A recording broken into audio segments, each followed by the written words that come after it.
Hello दोस्तों, कैसे हैं आप सब। आशा है कि बिल्कुल आप सब ठीक ठाक होंगे। तो आप सब मन से पढ़ाई करते हैं ना। तो देखो आज आपको केमिस्ट्री का अर्थात चैप्टर 3 का पार्ट 3 आपको बताएंगे, जो कि इससे पहले 2 वीडियो हम आपको क्या किए बता चुके हैं। तो इसमें देखो और अभी बहुत सारे क्वेश्चन जो कि अच्छे अच्छे। तो आज आपके लिए क्वेश्चन लाया है देखो, निस्तापन किसे कहते हैं। आज आपके लिए क्वेश्चन है, निस्तापन किसे कहते हैं। तो ध्यान से समझना और ध्यान से सुनना। तो देखो, निस्तापन किसे कहते हैं कह रहे कि उत्तर में है आपका कार्बोनेट अयस्क को।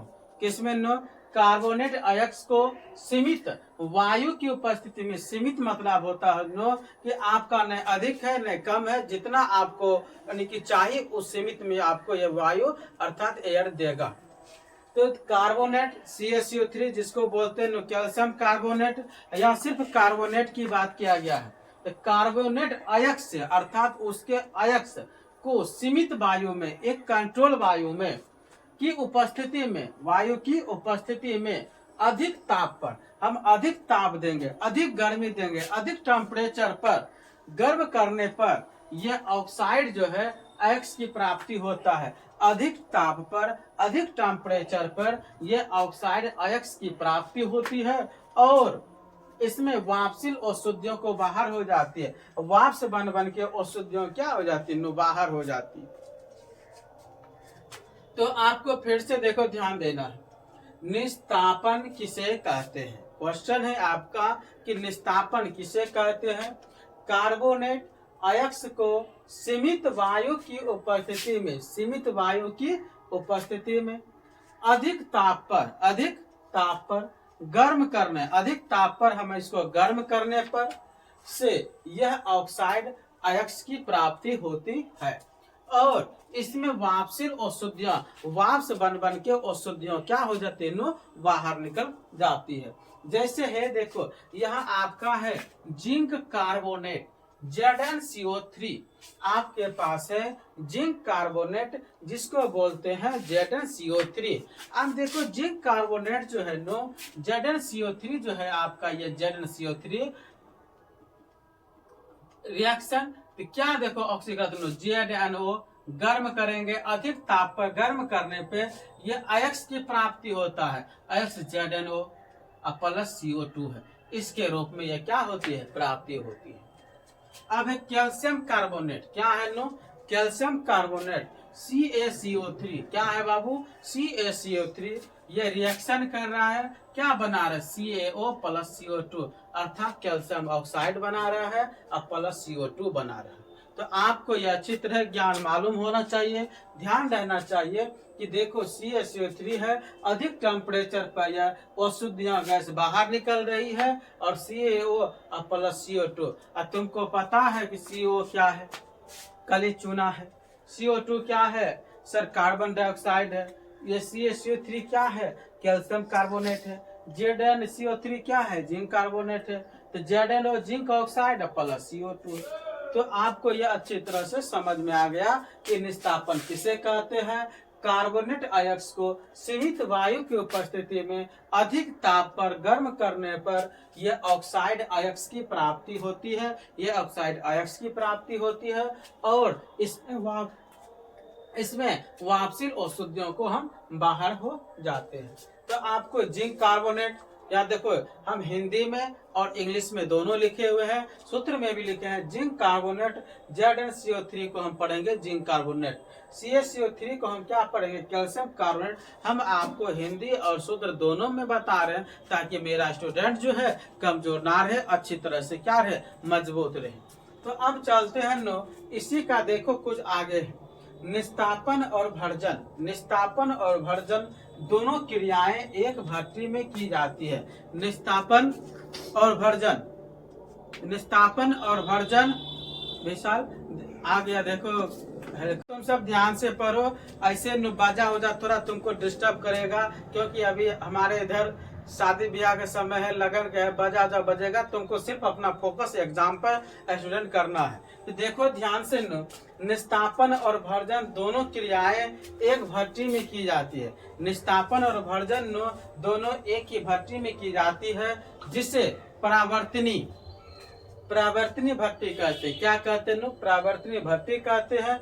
इन दोनों प्रक्रिया में धातु अपने ऑक्साइड के रूप में क्या होती है? बदल जाती है। क्या होती है? बदल जाती है। पूछेंगे भर्जन और निस्तापन में क्या अंतर है? तो कहेगा सर भर्जन और निस्तापन में बहुत सारे अंतर हैं। तो पूछेंगे रे कौन कौन अंतर है, थोड़ा हमको भी बता, हम भी तो सुनेंगे। कहेगा सर इसमें अयस्क को वायु की उपस्थिति में गर्म किया जाता है। भर्जन में देखो कह रहे कि इसमें अयस्क को वायु की उपस्थिति में गर्म किया जाता है। किसकी उपस्थिति में? वायु की उपस्थिति में गर्म किया जाता है। इसमें वायु की सीमित मात्रा से अयस्क को गर्म किया जाता है। इसमें है सीमित मात्रा, इसमें है उपस्थिति में इसको क्या किया जाता है? गर्म किया जाता है। तीसरा है सल्फाइड अयस्क को क्या है? सल्फाइड अयस्क के लिए प्रयोग में लाया जाता है। इसमें देखो है ये यह जो है ऑक्साइड अयस्क के लिए प्रयोग में लाया जाता है। इसमें है ऑक्साइड अयस्क है, इसमें तुम रहे सल्फाइड अयस्क है। तो आपको ध्यान से अच्छी तरह समझना है कि यह सल्फाइड अयस्क के लिए प्रयोग में लाया जाता है, यह ऑक्साइड अयस्क के प्रयोग में लाया जाता है। ये सल्फाइड है, ये अयस्क है। यहाँ देखो यहाँ कितना का अंतर है? सल्फाइड अयस्क है, यहाँ है ऑक्साइड अयस्क है कि नहीं बच्चों?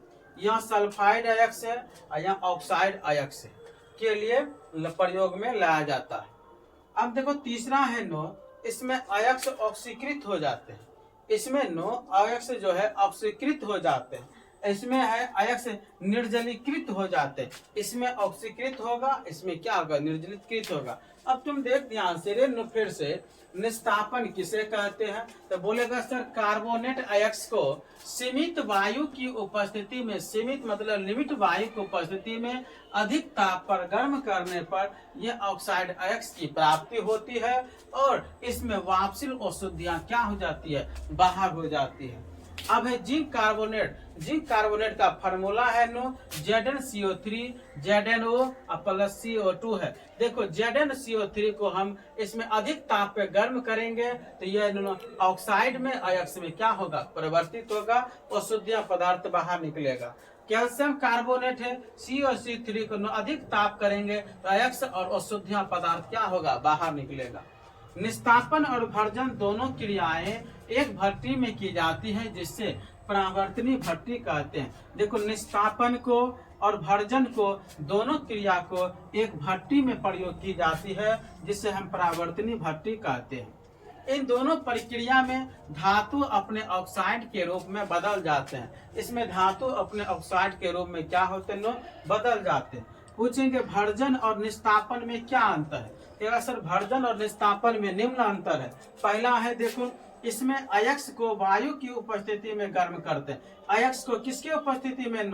वायु की उपस्थिति में गर्म करते हैं। इसमें वायु की सीमित मात्रा में अयस्क को गर्म किया जाता है। इसमें वायु की उपस्थिति जितना हो, इसमें सीमित मात्रा हो, एक लिमिट हो। दूसरा है यह सल्फाइड अयस्क के लिए प्रयोग में लाया जाता है, यह ऑक्साइड अयस्क के लिए प्रयोग में लाया जाता है। तीसरा है इसमें अयस्क ऑक्सीकृत हो जाते हैं। इसमें अयस्क क्या होते हैं? ऑक्सीकृत। और इसमें अयस्क क्या है? निर्जलीकृत हो जाते हैं। तुम इसको ध्यान से लिखो, तब हम अब तुमको आगे बताते हैं। सब लिख लिया, समझ लिया। अब तुम देखो ये ध्यान से लो, यहाँ पे सोडियम क्लोराइड क्या लिखल है? सोडियम क्लोराइड से सोडियम की प्राप्ति कैसे की जाती है? सोडियम क्लोराइड से सोडियम की प्राप्ति कैसे की जाती है यह तुम्हें समझना है। सोडियम क्लोराइड से किससे?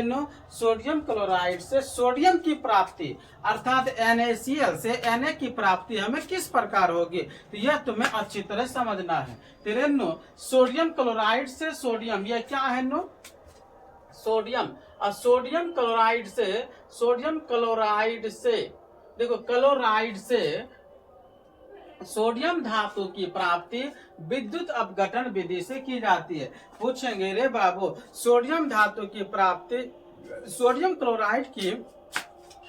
क्लोराइड से सोडियम की प्राप्ति हम किस प्रकार से कर सकते हैं? तो बोलेगा सर जी सोडियम क्लोराइड से सोडियम धातु की प्राप्ति विद्युत अपघटन विधि से, कौन विधि से नो? सोडियम क्लोराइड से सोडियम की प्राप्ति हम किस प्रकार से कर सकते हैं? तो आपको बोलना है कि सर विद्युत अपघटन विधि से हम सोडियम क्लोराइड से सोडियम को प्राप्त हम कर सकते हैं, की जाती है। अब देखो विधि से की जाती है, क्या नो? की जाती है इस विधि से, इस विधि से नो सोडियम क्लोराइड, इस विधि से सोडियम क्लोराइड के गलनांक को कम करने के बाहर से और कैल्शियम क्लोराइड को मिला देते हैं। इसके मिश्रण से विद्युत धारा, क्या नो? विद्युत धारा प्राप्त की जाती है। विद्युत धारा क्या की जाती है? प्राप्त की जाती है। तो सोडियम धातु को कैथोड पर, क्लोरीन गैस एनोड पे प्राप्त हो जाती है।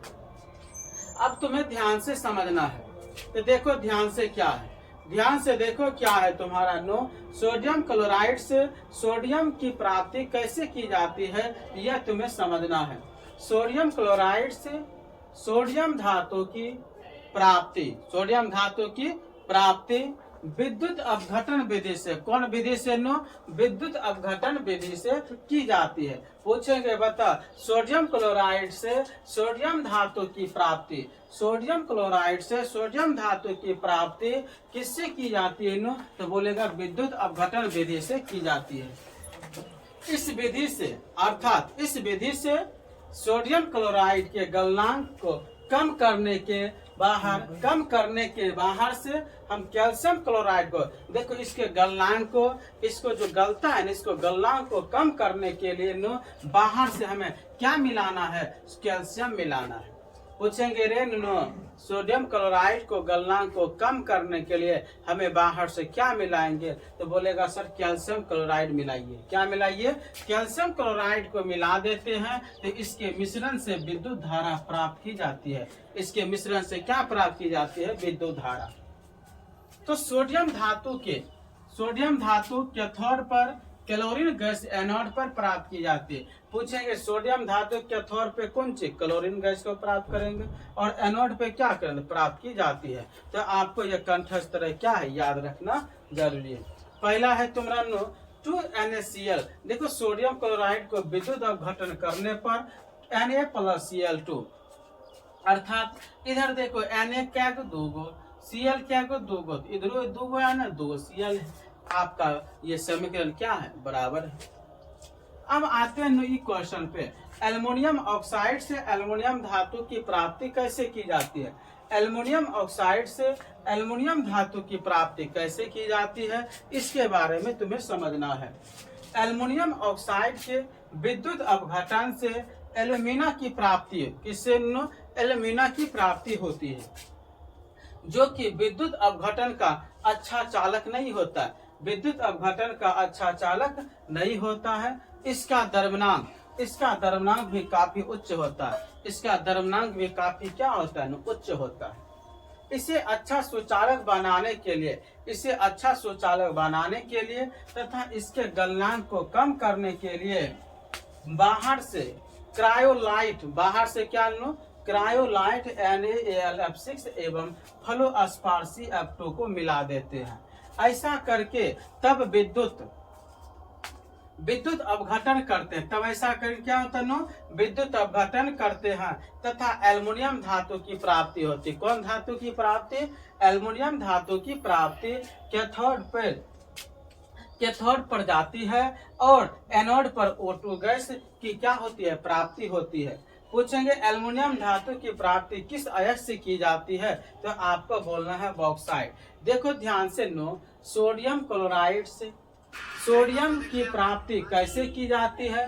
तो आपको ध्यान से समझना है नो, सोडियम क्लोराइड से सोडियम धातु की प्राप्ति विद्युत अपघटन विधि से की जाती है। कौन विधि से नो? विद्युत अपघटन विधि से की जाती है। इस विधि से सोडियम क्लोराइड के गलनांक को कम करने के लिए हम बाहर से कैल्शियम क्लोराइड को मिला देते हैं। बाहर से क्या मिलाते हैं? कैल्शियम क्लोराइड को मिला देते हैं। इसके मिश्रण से विद्युत धारा प्राप्त होते हैं। इसके मिश्रण से क्या प्राप्त होते हैं? विद्युत धारा प्राप्त की जाती है। सोडियम धातु कैथोड पर क्लोरीन गैस और एनोड पे प्राप्त हो जाती है। कैथोड पे क्लोरीन गैस और एनोड पर प्राप्त हो जाती है। तो देखो यह तुम्हारा क्या है, सोडियम क्लोराइड है विद्युत अपघटन करवा रहा है, तो सोडियम प्लस Cl2 अर्थात Na अलग है और सोडियम क्लोरीन क्या है, अलग। अब अगला क्वेश्चन है तुम्हारा एल्युमिनियम ऑक्साइड से एल्यूमिनियम धातु की प्राप्ति। एल्युमिनियम ऑक्साइड से एल्युमिनियम धातु की प्राप्ति कैसे होगा यह समझना है।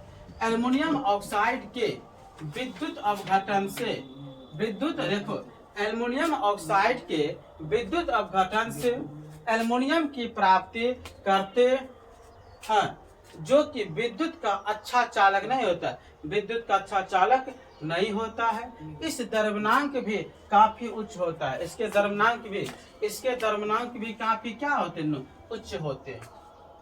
इसे अच्छा सुचालक बनाने के लिए अर्थात इसे विद्युत धारा को अच्छा सुचालक बनाने के लिए, इसके गलनांक को कम करने के लिए, विद्युत धारा को सुचालक बनाने के लिए, इसके गलनांक को कम करने के लिए हम बाहर से क्रायोलाइट मिलाते हैं। बाहर से क्या मिलाते हैं, क्रायोलाइट मिलाते हैं एवं फ्लोस्पार मिला देते हैं। क्रायोलाइट को गलनांक अर्थात एल्युमिनियम धातु को प्राप्ति के लिए यह विद्युत का अच्छा चालक नहीं होता है, ये द्रव्यमानांक भी काफी उच्च होता है। अच्छा सुचालक बनाने के लिए, इसके गलनांक को कम करने के लिए हम बाहर से क्रायोलाइट और फ्लोस्पार को मिला देते हैं। ऐसा करके तब विद्युत अपघटन करते हैं और एल्युमिनियम धातु की प्राप्ति कैथोड पर की जाती है और एनोड पर O2 गैस प्राप्ति हो जाती है।